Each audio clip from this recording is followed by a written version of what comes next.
अगर आप अदबी दुनिया के कामों को पसंद करते हैं और हमारी मदद करना चाहते हैं तो नीचे दी हुई अकाउंट डिटेल्स के ज़रिए कर सकते हैं। शुक्रिया।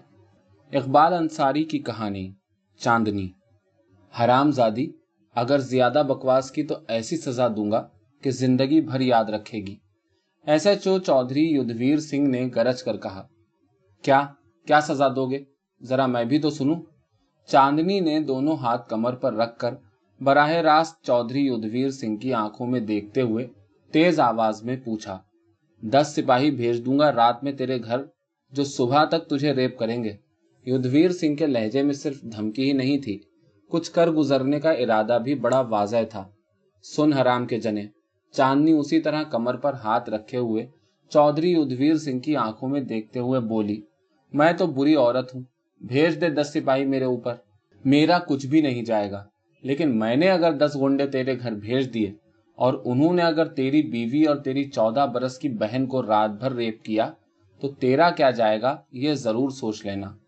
बड़ी नंगी गाली दहाड़ कर चौधरी युद्धवीर सिंह चांदनी की तरफ बढ़े, मगर सिपाहियों ने उन्हें रोक लिया। नहीं हुजूर, उन्होंने धीरे से कहा, इसके मुंह मत लगिए, बेहद नंगी औरत है, आप आइए। छोड़ो तुम लोग इसे। चांदनी ने सिपाहियों को ललकारा। लगा के तो देखे मुझे हाथ, शाम तक वर्दी न उतरवा ली तो चांदनी मेरा नाम नहीं। सिपाही जबरदस्ती एसएचओ साहब को उनके कमरे में खींच ले गए। 5 महीने पहले एक सब इंस्पेक्टर ने चांदनी को एक थप्पड़ मार दिया था। चांदनी ने अपना जंपर सामने से फाड़ डाला, बाल बिखरा लिए और उसी हालत में नारी रक्षा समिति के दफ्तर चली गई। वहां से नारी सुरक्षा समिति की प्रेसिडेंट, सेक्रेटरी और 10 वॉलंटियर्स को लेकर शाह आलम रोड पहुंच, जहां उर्दू, हिंदी और अंग्रेजी में शाये होने वाले सारे ही अखबारात के दफ्तर थे। सभी अखबारात के दफ्तर में फटे जंपर और बिखरे हुए बालों में फोटो खिंचवाए। सब इंस्पेक्टर की ज्यादतियों की शिकायत की। तब तक वहां नारी निकेतन और महिला उत्थान की वॉलंटियर्स भी आ गईं। 55 औरतों का काफिला सब इंस्पेक्टर महिपाल और पुलिस के खिलाफ नारे लगाता हुआ मरकजी होम मिनिस्टर की कोठी की तरफ पैदल ही रवाना हो गया। होम मिनिस्टर की कोठी पर पहुंचने से पहले पहले 2 बड़ी ऑपोजिशन पार्टियों के तकरीबन 50 मेंबर काफिले में शरीक हो गए थे, क्योंकि काफिले ने रास्ता ही वो इख्तियार किया था जिस पर उन 2 बड़ी ऑपोजिशन पार्टियों के दफ्तर थे। चांदनी फटे हुए जंपर, नीम बिरहना जिस्म और बिखरे हुए नहीं बल्कि बिखराए हुए बालों के साथ काफिले में सबसे आगे थी। नारे वगैरह दूसरे लोग लगा रहे थे। होम मिनिस्टर साहब ने सब इंस्पेक्टर महिपाल को फिलफौर मुअत्तल करने के अहकामात जारी कर दिए। थप्पड़ मारने के 6 घंटे के अंदर अंदर सब इंस्पेक्टर महिपाल की वर्दी उतर गई थी। अमन कॉलोनी के थाने के तमाम सिपाहियों को यह किस्सा मालूम था। क्यों ना मालूम होता, सब इंस्पेक्टर महिपाल उसी थाने में तैनात थे। लेकिन चौधरी युद्धवीर सिंह को इस किस्से का इल्म नहीं था, इसीलिए वो इस हद तक चले गए थे। अंदर के 4 सिपाहियों ने उन्हें चांदनी के बारे में बताया। हुजूर रेगुलर धंधा नहीं करती, महीने में बस 4-5 अच्छे मालदार ग्राहकों से मामला कर लेती है। वो ग्राहक भी इसके मुस्तकिल ग्राहक हैं। अपने उन मुस्तकिल ग्राहकों के अलावा किसी को अपने पास फटकने नहीं देती। उसके ये मुस्तकिल ग्राहक काफी पैसे वाले लोग भी हैं और काफी पहुंच वाले भी। वैसे क्या करती है ये औरत? चौधरी साहब ने पूछा। पापड़ बनाती है, एक सिपाही ने बताया, मगर है बहुत नंगी औरत, इसके मुंह लगने वाला नहीं है। अरे जनाब, इसने तो प्राइम मिनिस्टर को चिट्ठी लिखी हुई है कि अगर इसे कभी कोई हादसा पेश आ जाए या कभी गैर कुदरती तरीके से इसकी मौत हो जाए तो समझ लिया जाए कि इसमें इस कॉलोनी के पूरे थाने का हाथ है। मैं अकेली औरत हूँ, पापड़ बनाकर अपनी रोजी कमाती हूँ। थाने वाले मुझसे धंधा करवाना चाहते हैं, कहते हैं हफ्ता दो। मैं इनकार करती हूँ तो हाथ पैर तोड़ देने की, जान से मार देने की धमकी देते हैं। इसी चिट्ठी की कॉपियां उसने नारी सुरक्षा समिति, नारी निकेतन, महिला उत्थान और हर बड़े नेता को दी हुई हैं। कमिश्नर साहब के स्टैंडिंग ऑर्डर्स हैं कि इस औरत से कभी छेड़छाड़ न की जाए। अगर उन तक शिकायत पहुंच गई कि आपने चांदनी को बुलवा कर गाली गलौज की है या उसे धमकाया है तो हुजूर आप मुसीबत में पड़ जाएंगे। अभी तो आपका यूं भी प्रोबेशन पीरियड चल रहा है। चौधरी युद्धवीर सिंह सन्नाटे में आ गए। वो अभी नए नए एसएचओ बने थे। पहली पोस्टिंग अमन कॉलोनी के थाने में हुई थी। वो हुआ ये था कि एक गुमनाम खत उनके पास आया था जिसमें लिखा था कि अमन कॉलोनी में चांदनी नाम की एक औरत खुलेआम धंधा करती है। उसे रोका जाए क्योंकि इससे कॉलोनी की लड़कियों पर खराब असर पड़ेगा। बेहतर यह होगा कि चांदनी नाम की इस बुरी औरत को कॉलोनी से ही निकाल बाहर कर दिया जाए। चौधरी उद्वीर सिंह ना तजर्बेकार तो थे ही, चांदनी के बारे में थाने में ही कुछ पूछगछ करने के बजाय उन्होंने अर्दली भेजकर उसे थाने बुलवा लिया। इल्जाम सुनते ही चांदनी हत्थे से उखड़ गई। कहा सुनी हुई, गर्मा गर्मी हुई और बात इस हद तक बढ़ गई कि उन्होंने उसे हरामजादी कहा, उसने इन्हें हराम का जना कह डाला। इनकी 10 सिपाहियों वाली धमकी का तो उस पर कोई असर नहीं हुआ था, मगर उसकी 10 गुंडों वाली धमकी अब तक चौधरी उद्वीर सिंह के दिल में धड़क रही थी। दूसरे सिपाहियों ने समझा बुझाकर चांदनी को थाने से चलता कर दिया। 28-29 बरस की, अच्छे हाथों पैरों वाली, गोरी रंगत, बड़ी बड़ी आंखों, खूबसूरत गोल चेहरे, बड़े मुतनासिब जिस्म और बड़ी दिलकश शख्सियत वाली चांदनी से कोई नहीं उलझता था। पतली पतली बेहद खूबसूरत उंगलियों, छोटे से दहाने और लंबी गर्दन वाली चांदनी एक बुरी औरत की हैसियत से जानी जाती थी। बुरी भी, बदतमीज भी और बद तहजीबो बदजबान भी। अगर किसी ने कभी कुछ कह दिया, कोई रिमार्क पास कर दिया तो उसकी शामत आ जाती थी। अपने मुस्तकिल ग्राहकों के अलावा उसने कभी किसी को मुंह नहीं लगाया था। किसी दिलजले ने ही नए एसएचओ को गुमनाम खत लिख दिया था। थोड़ा बहुत पढ़ी लिखी थी, लेकिन जब बदजबानी पर उतर आती थी तो फाहिशा से फाहिशा औरत को ही नहीं, फाहिश से फाहिश मर्द को भी पीछे छोड़ देती थी।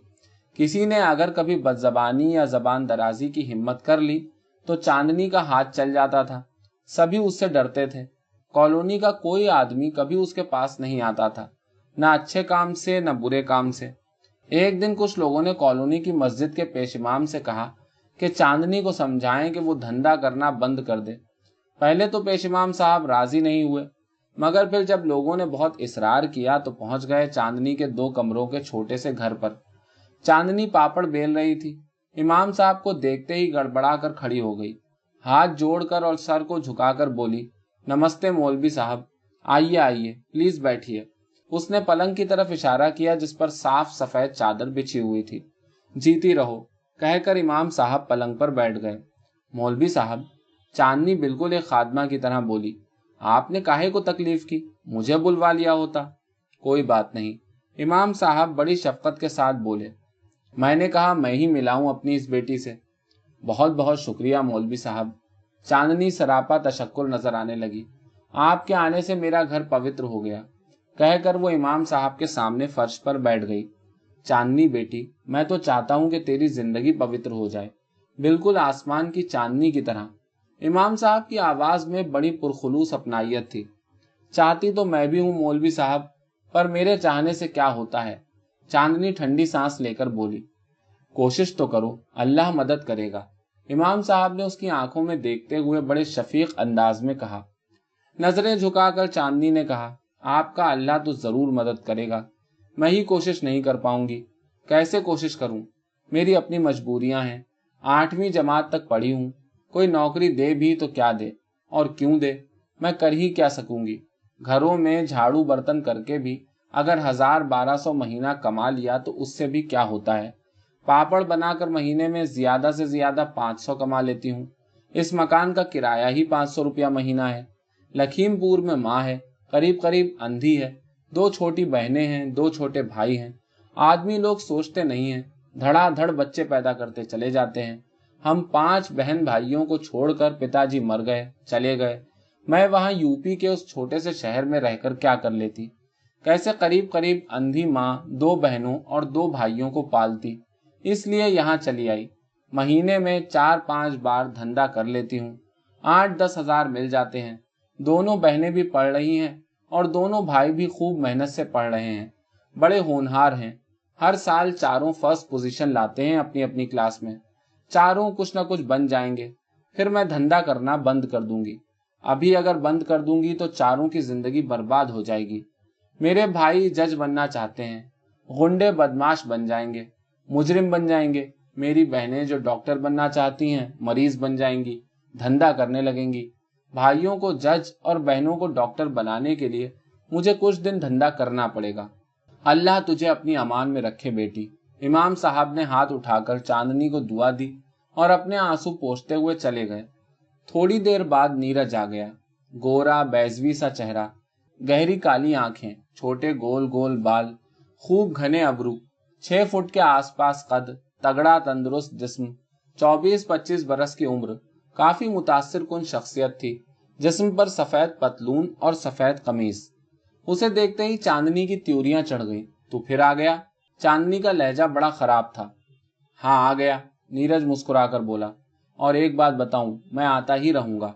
आखिर मैंने तुम्हारा क्या बिगाड़ा है? कभी तो सीधे मुंह बात किया करो। नीरज के लहजे में शिकायत थी। सुन, जिस दिन गुस्सा आ गया तू पिट जाएगा मेरे हाथ से। चांदनी बड़ी संजीदगी से बोली। कई बार मना कर चुकी हूं। कॉलेज की पढ़ाई कर रहा है, करता रहे और इंसान बन जा। तुम मेरी मजबूरी समझने की कोशिश करो चांदनी। नीरज के लहजे में इल्तिजा थी। बगैर कोशिश किए ही तेरी मजबूरी मेरी समझ में आती है। चांदनी सर हिलाकर बोली। फिर उसने तेज आवाज में कहा, आखिरी बार तुझसे कह रही हूं कि यहां से चला जा, और दोबारा अगर आ गया तो ये समझकर आना, बड़ी बेइज्जती करके निकालूंगी यहां से। चल फूट। आखिर मुझसे ही ऐसी क्या नफरत है? ये देखो, मैं पैसे लाया हूं। नीरज ने 100 के नोट पतलून की जेब से निकालकर उसकी तरफ बढ़ाए। पूरे 5,000 हैं, सब ले लो। जाता है या कुछ शुरू करूं? चांदनी का चेहरा सुर्ख हो गया और आवाज ऊंची। अचानक नीरज को गुस्सा आ गया। नाज बर्दारियों का आदी था। घर में सब एक आवाज पर चलते थे। उसने नोट पतलून की जेब में रखे और चांदनी को शोलाबार निगाहों से घूरता हुआ चला गया। चांदनी सर झटक कर बैठ गई। कुछ देर खामोश बैठी रही, फिर उठकर फ्रिज खोला, एक गिलास पानी पिया और आकर फिर पापड़ बेलने लगी। तकरीबन 1 घंटे तक वो सर झुकाए पापड़ बेलती रही। अपने काम में और काम के साथ साथ अपने ख्यालों में वो इतनी महव थी कि उसे पता ही न चला कि नीरज कब कमरे में दाखिल हुआ। वो तो उस वक्त चौंकी जब उसने दरवाजा बंद होने की आवाज सुनी। सर घुमाकर देखा, नीरज दरवाजा बोल्ट कर रहा था। चांदनी के हाथ रुक गए, मगर वो वैसे ही बैठी रही। दरवाजा बोल्ट करके नीरज उसकी तरफ घूमा। उसके चेहरे पर निगाहें पड़ते ही चांदनी को अंदाजा हो गया कि उसके इरादे खतरनाक हैं। नीरज के इरादे वाकई खतरनाक थे। उसने पतलून की जेब में हाथ डाला, चाकू निकाला और फिर एक डरावनी कड़कड़ाहट के साथ चाकू खुल गया। चांदनी के चेहरे पर दहशत या खौफ का तो जिक्र ही क्या, हल्की सी घबराहट या तशवीश तक नहीं थी। वैसे ही बैठी रही और नीरज के चेहरे पर नजर जमाए रही। उठो मैडम, कपड़े उतार दो और बेड पर लेट जाओ। नीरज दांत पर दांत जमाकर बोला। उसका लहजा उसके खतरनाक इरादे का इजहार कर रहा था। चांदनी उसी तरह बैठी रही। तुमने सुना नहीं मैंने क्या कहा? नीरज दुरुस्त आवाज में बोला। गेट अप, और अगर मुंह से कोई चीख पुकार निकली तो आंतें बाहर कर दूंगा। सर से कफन बांध कर आया हूं। चांदनी उसी तरह बैठी रही। उसके चेहरे पर ऐसे तासुर नजर आने लगे थे जैसे उसे नीरज पर तरस आ रहा हो। फिर इससे पहले कि नीरज कुछ और कहता, चांदनी नरम आवाज में बोली, नीरज, ये चाकू बंद करके जेब में रख ले और मेरी बात सुन। मैं तो बुरी औरत हूं, तेरे साथ लेट जाऊंगी, लेकिन तू इतना बुरा न बन। उस औरत के साथ मत लेट जिसके साथ तेरा बाप लेटता है।